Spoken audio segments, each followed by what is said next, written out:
Oh, snap! Ashley Banks is an important character to this show. Well, I'll be damned.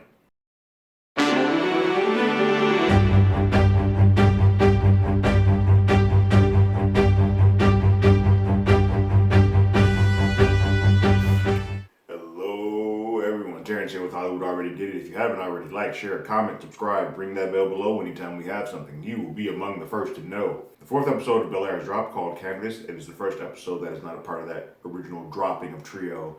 And I can kind of understand why. Those first three episodes are very much to build what this show is. This episode, Canvas, to me, feels the most like the truest heartbeat of what Fresh Prince of Bel-Air, the sitcom, was. This is a thing that happens in comedies all the time. It takes a concept or a moment and makes an entire show around it. Like, having to go to the bank or a basketball game, or in this case, a political canvassing moment. It takes that as the thread of the show and sort of builds the entire episode around that. That happens a lot with Fresh Prince of Bel-Air.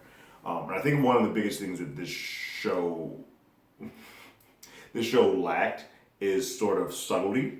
It's sort of, I'm going to hammer you over the head with our message. Like, we're going to go full on Coke mode or Xanax mode with Carlton. This episode kind of pulls all that back, and we just deal with the familial elements and who connects to who and moments that we just did not get in those first three episodes that feel more in tune with the DNA of the original series.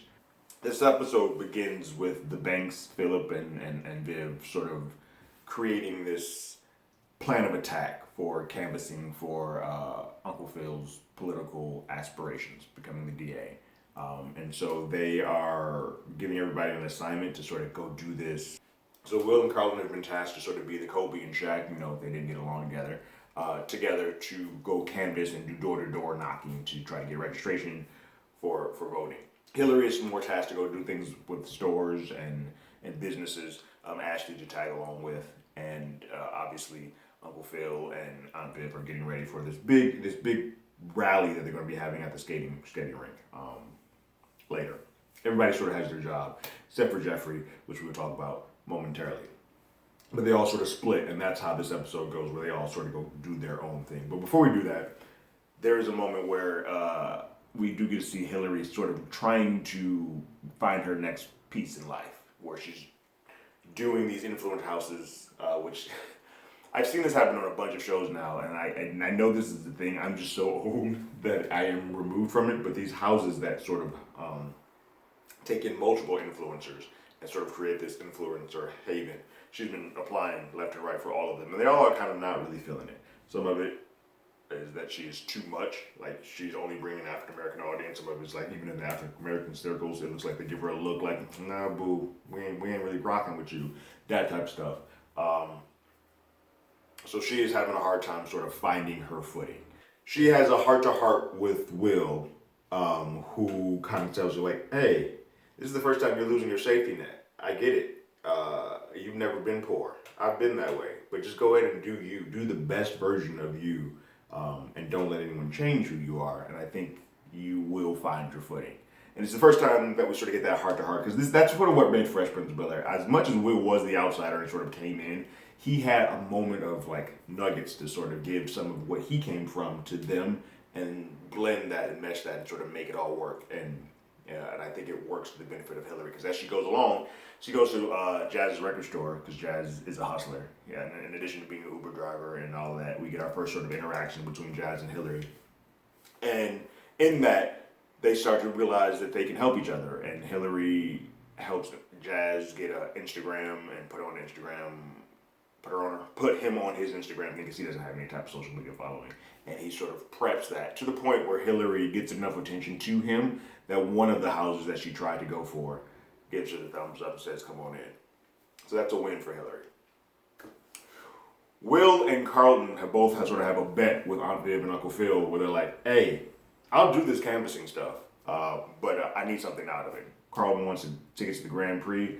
Will just wants his boy Trey to come on out. Like he feels bad that he's left him there. He wants his boy to come on out and show him LA. And what we see is sort of that they go canvassing in areas where Will would be the person that should probably be speaking. But for the first few of these, Carlton is doing the talking, and he's talking to people as a rich kid from a rich father who is having a conversation with people who are not rich and who look at things a certain way and have a political ideology where they're damned. They feel like they're damned if they do it, they're damned if they don't. And while that may not be the case, won't get into political viewpoints here. You can understand where they're coming from, and Will gets that. And so Will starts having a combo with them, like, "Hey, maybe you should let me do the talking." And basically, Will and Carlton get into a tit for tat because who did not see this not working out for them?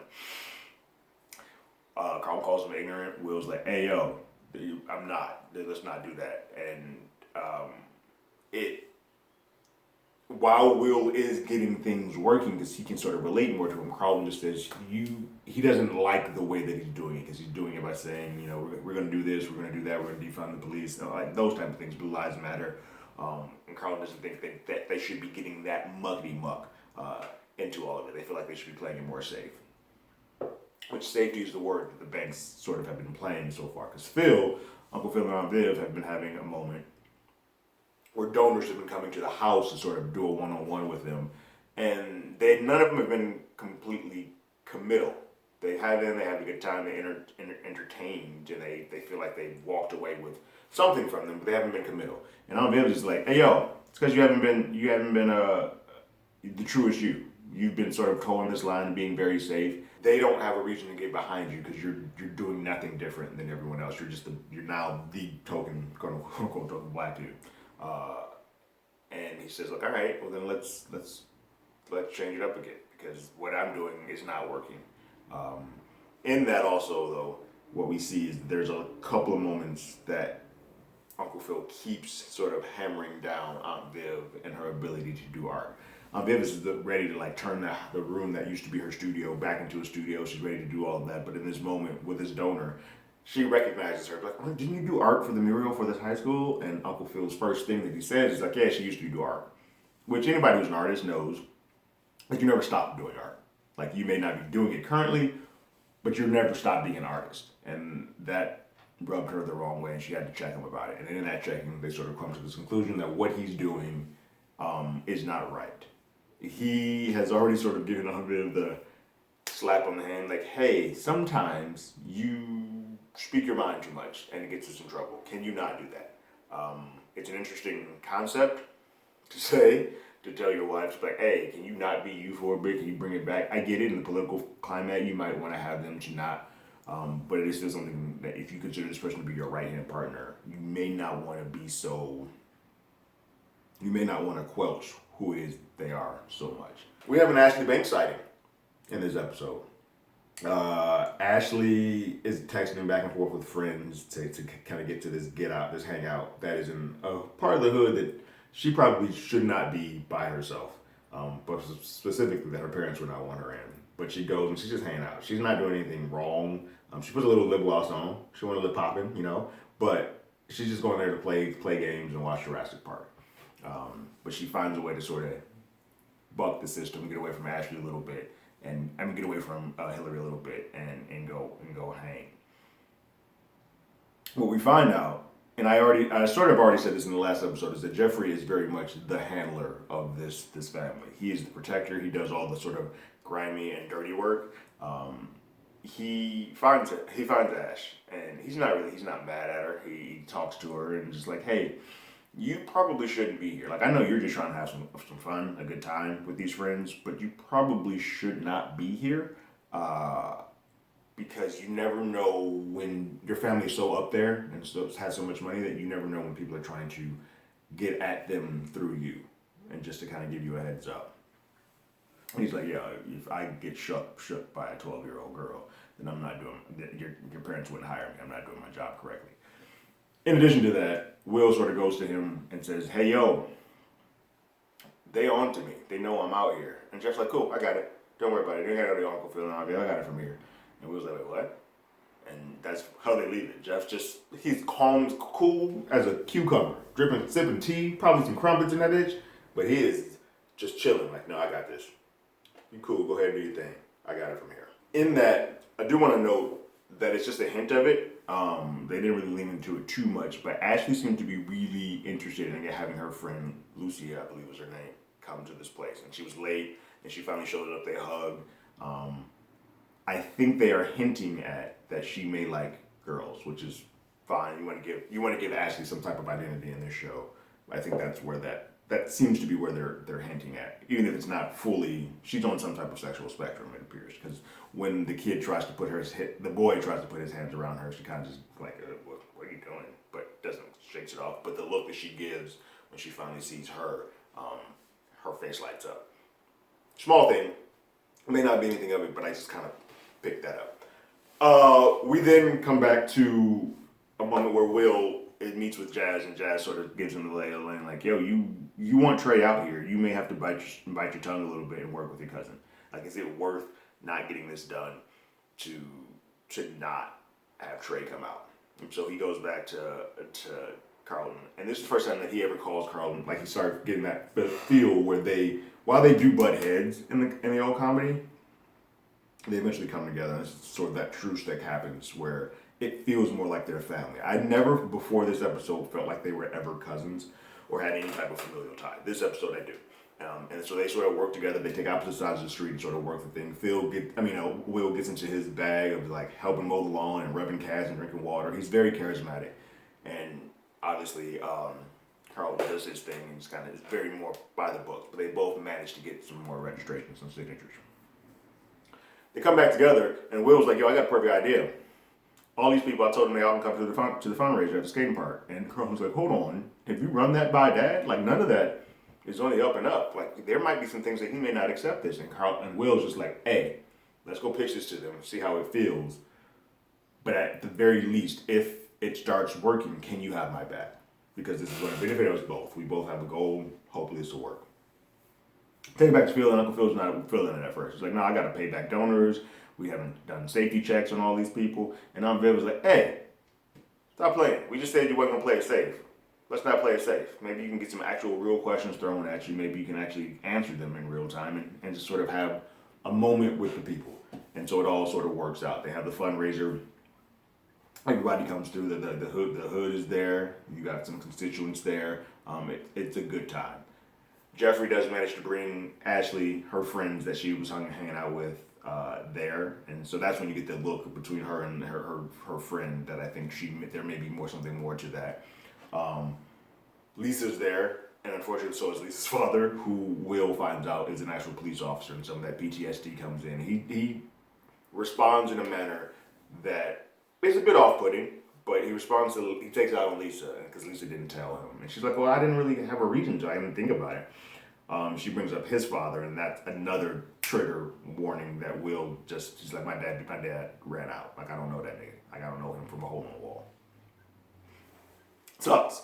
But I feel like that's going to come to a head at some point in this, where him not knowing his father is going to be a big proponent of how this first season ends. Uncle Phil answers some questions, and some of those questions are about defunding the police, which he agrees with. Some things that Lisa's dad, who's standing there in his police uniform, it kind of just has to accept.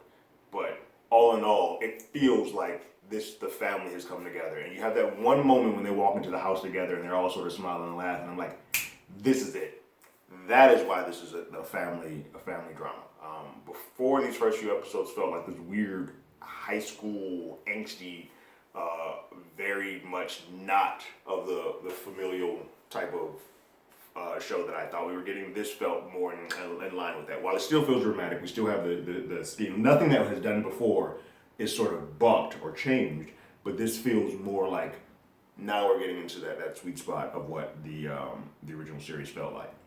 They're cracking jokes on each other. They're all having their moments, sort of each other. Jazz, we saw our first Jazz and Hillary moment. We saw our first sit down with Will and Hillary. I think eventually we'll get into Ashley and Will, because Ashley probably going to come to Will at some point in time. But hey, I might like girls. And Will's like, hey, do your thing. You know, just make it real simple, make it feel real thing. But I think that's sort of where we're getting.